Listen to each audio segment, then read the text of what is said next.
Are you currently dating someone? Secret. Ang dami yung tanong about my ex. Nakakaloka kayo. Hello everyone. Welcome to the vlog. For today, I'll be getting ready because I'm going to work, and then while getting ready, we can chit chat. I did post last Friday asking you guys to ask me anything, and I don't think I was able to fully answer all of your questions. I'll answer some of them while getting ready. Yes, let's go.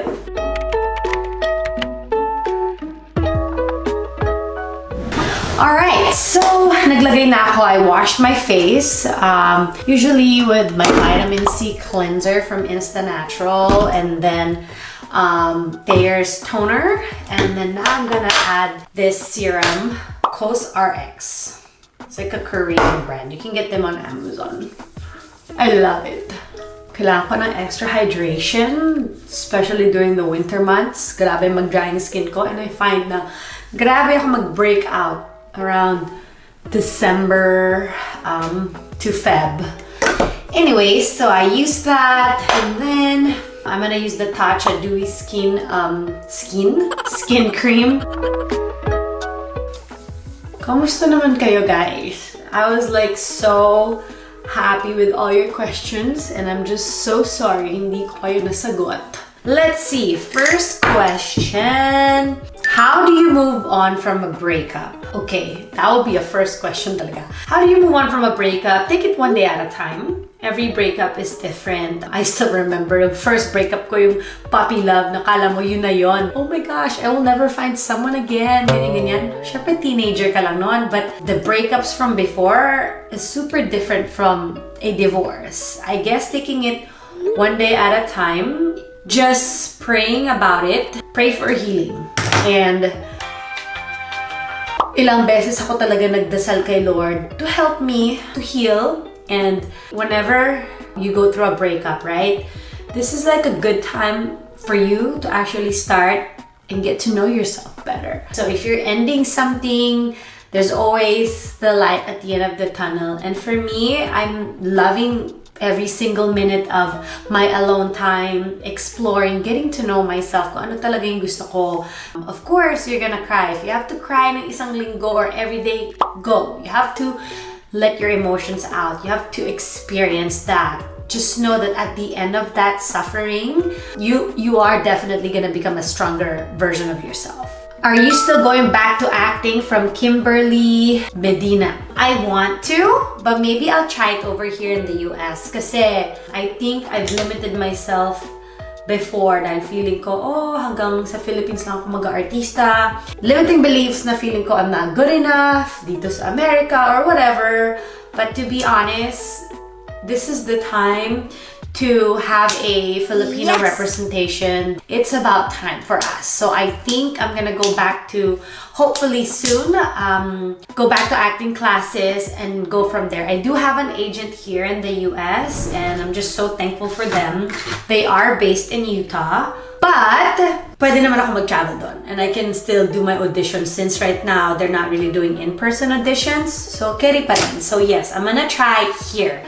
The Philippines, I'm not too sure yet because I don't want to be away from Anika too long. And if I bring her, siguro she can just stay with me she can be in the Philippines for a month. Syempre, mamimiss din siya ng daddy niya. So, we shall see about that. Current profession, not to disclose much about my new job. I work for a jewelry company as a jewelry consultant. It is a fun job. I get to see different types of diamonds every single day, different types of fine jewelry, so super amazing. This is not the end goal, you guys. Being a fitness coach is my number one thing, but I also needed something kind of stable for me and Anika, especially while we're going through this whole divorce thing. Are you currently dating someone? Secret. But honestly, I don't know. Like, I've gone on casual dates, but I don't think I am ready to be in another serious relationship. Know that you're allowed to meet someone, go for coffee, go on walks or whatever, go for dinner, but honestly, where I'm at, I want to focus on myself. And it will be unfair, and it's not because I want to be, yes, I do want to be selfish, but it would be unfair for that other person to be with me potentially, because I don't think I can commit to that with my new work schedule, me being a single mom or co-parenting, right? It's a lot. Nagawa ko na yun dati na in relationships, I always cater to other people. I cater to their needs before my needs. And this is a good chance for me to really focus on myself. But I don't mind getting to know someone, but to the extent of actually being committed, I don't think I can even do that for myself or to hurt someone, not intentionally, but not to give them enough time that they need. If that really answered your question, sa lahat na nagtatanong, I am not really ready for a serious commitment. When the time comes, when the right time, the timing, I'm not saying the person, when the right time comes, I feel like I can give the commitment that is needed to nurture a new relationship, then I will be happy. I will accept it with open arms. Currently, hinay-hinay muna tayo. Ang dami yung tanong about my ex. Nakakaloka kayo. Are you and CR getting back together? If yes, masaya ako. Are you and CR, if you guys don't know who CR is, Chris Ross, still good friends? It's usually hard for me to be friends with my exes, especially after a breakup. It took some time, but now we're good friends. You know, wala nang mga heart feelings, diba? Wala na yung mga past. Hindi mo na pwede ibalik yun. Whatever happened in the past, we'll leave it there. Have you considered moving to a different state? Seattle, perhaps? Wow. Madami palang mga Pilipino talaga Seattle on my Instagram. Thank you guys for supporting me. But anyways, before I answer that question, with co-parenting, I don't think I can, or I would, not because I can't. It's just with co-parenting, it's hard, diba? To live in two different states. Syempre, this is our home base, Texas. So I don't think I will be going anywhere anytime soon. I want Anika to have, you know, both parents. Gusto ko lumaki siya na, you know, kahit na magkahiwalay ng bahay, I want her to grow up with me and her dad. So definitely with co-parenting, I haven't really considered moving out of state. Unless lumipat din ang daddy niya somewhere. Kung gusto kong tumira where it is, there's a possibility. I use this Patrick Ta for brows. So I just spray it with either water and then binabrush ko lang yung stroke ng eyebrows ko. Uso na to ngayon, guys. Natural. I haven't even really waxed my eyebrows kasi nga, I'm trying to grow them. Ang peg is Salma Hayek or like Audrey Hepburn, yung mga natural brows, yung mga ma-thick. But on Tuesdays to Thursdays, I would just use concealer, the powder, blush on, and yung brows, and then mascara. More of the natural look. So that way, makakahinga din yung skin ko. What's your weight? Also tips for a healthy diet. I get my meals from Meal Pros. They're based here in Austin, Texas. They're super amazing, especially with my work. I just bring them and then pop in the oven. I'm using this Pixie by Petra sheer gel. I love it. Kailangan ko na ng bago, guys. Anyways, kung beginner lang kayo, don't cut everything out yet. Huwag kang maging extreme to like, no sugar, no this, unless you're really going for that hard challenge. But swapping out yung mga meals mo throughout the day, picking healthier options. So I feel like that's a good start. Cut down your carbs. Not say cut out all of it. Cut down on carbs for 1 week. See how you feel. Gradually, pwede nang, okay, maybe next week, cut down on your sugar intake. Instead of 2 teaspoons of sugar with your coffee, maybe 1 will do. And then, so that way, gradually yung adjustment ng katawan mo. Eating more vegetables, eating more fresh produce instead of boxed foods. I don't want you to go crazy. And if it helps, order from a meal prep company kasi yun talaga nakakatulong because when you have your meals ready, when they're readily available to you, there's no excuses. You just have to pop them in the oven. So if you eat out, then that's on you. That would be a conscious decision of, okay, I'm eating out. It's my choice. Preparing your meals throughout the week will really, really help out with your health journey. How many times a week do you work out? From Alyssa, 4 to 5 times. But lately, mga 4 siguro. Because of my new schedule, I kind of do more home workouts these days. And then I'll probably, during my day off, I'll go to the gym on Sundays and Mondays. Definitely need to work on my abs because winter time, and I just love to eat food around this time of the year. But anyways, kaya-kaya naman ibalik ang abs for summer, for both season. What's the color of your hair? I don't know, but I go to Culture ATX here in Austin. They are based in Lakeway. And si Natalie is super amazing. She's a hairstylist from California. She moved here last year. I just showed her photos and she did her work. She did her magic. Would you ever consider moving back to the Philippines?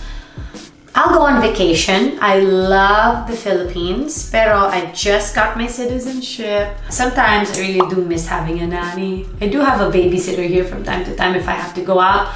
Pero ang mahal, guys. I really want a nanny who will, stay home and help me out, like to prepare Anika for school in the mornings. With my new schedule, well, in the afternoons, her dad picks her up from school, but every day I take her to school. So, minsan yung oras nagmamadali. Even though that's why having a morning routine is so important. I would love to come back for vacation and bring Anika and go to the beach.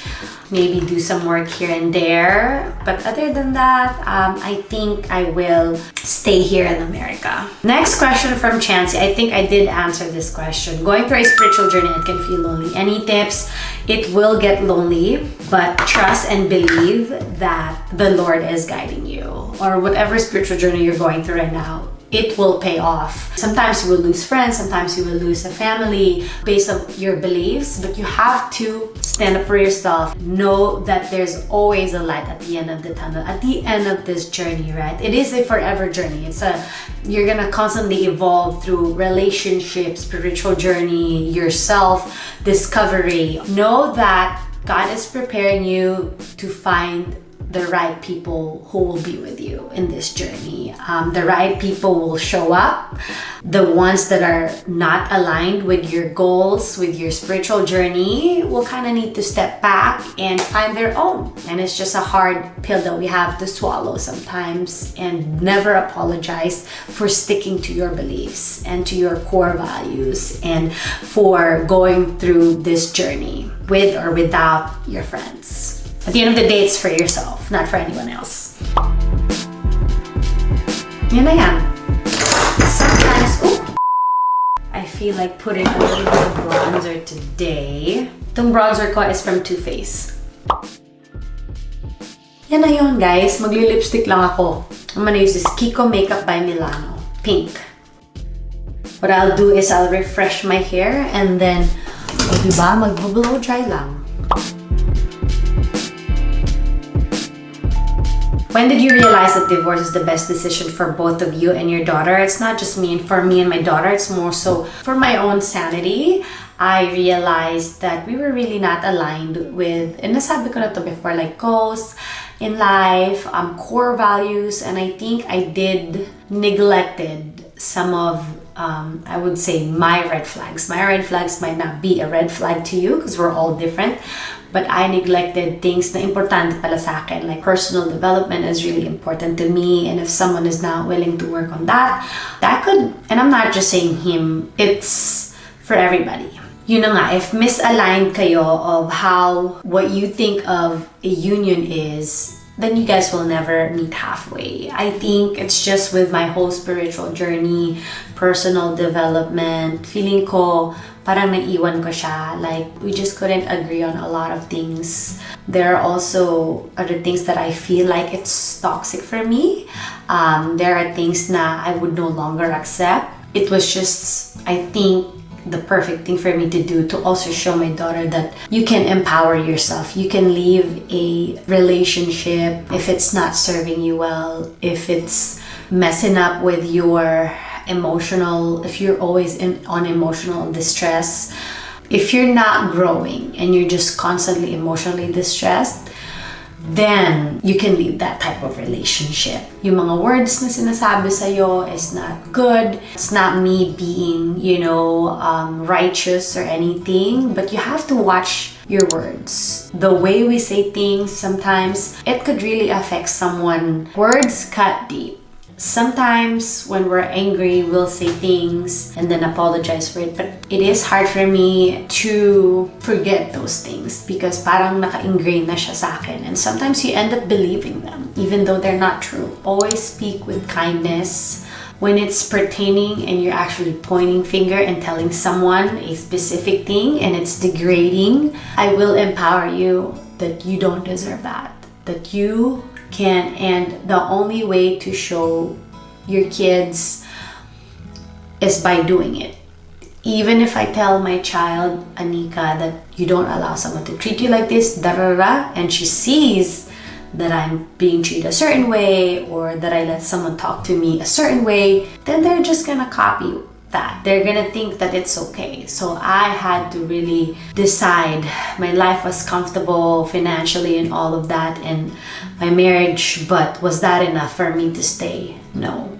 I think my sanity, my happiness, and being a good role model to my child is more important to me than being in a, comfortable lifestyle. Just because I was afraid to start over again. I've dealt with a lot of things in my past, and I think because of that, I was able to build up courage again and again and again and again. And this is just one of those instances where I'm going to put my head down. I know it's not gonna be easy. It's not gonna be the easiest thing, but I'm freeing myself from that darkness. I'm freeing myself, and I get to give more to my daughter, to myself, and to people that I love, because I'm not in that little box anymore. And I get to be the best and happier version of myself, genuinely. So if I can do it, you can do it too. Yeah, that's it. So thank you guys for watching this vlog.